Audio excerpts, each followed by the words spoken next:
Okay, so to look at some of the resources I use in classes, I love to read, so I've got a whole range of subscriptions to different publications. I've copied some articles here from, and we can use this as a basis for conversation or just to look at how a good piece of writing in English is put together.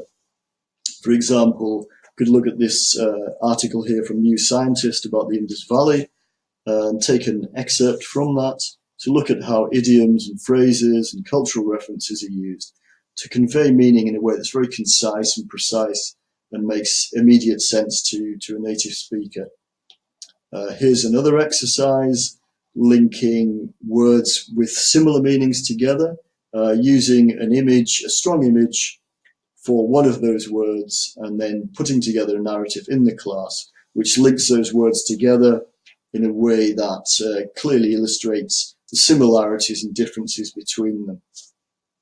Also here I have some exercises for pronunciation that we can use in the class to identify any issues with pronunciation in English and work on those and correct those.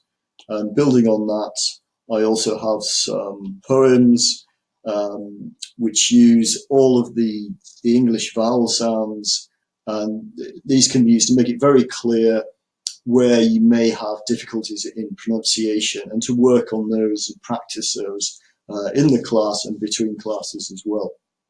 Also have some ready-made classes for different aspects of English grammar, here covering the simple past and the present perfect, so those are things we can also use.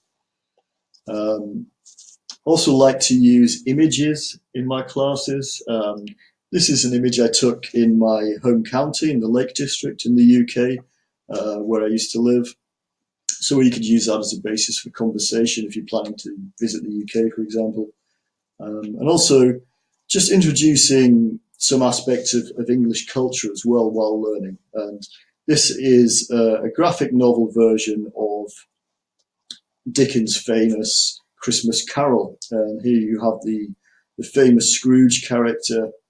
And there are a lot of useful phrases built into the narrative here. Some of them are a little old-fashioned, but I think it's useful to be able to recognize those when they're used.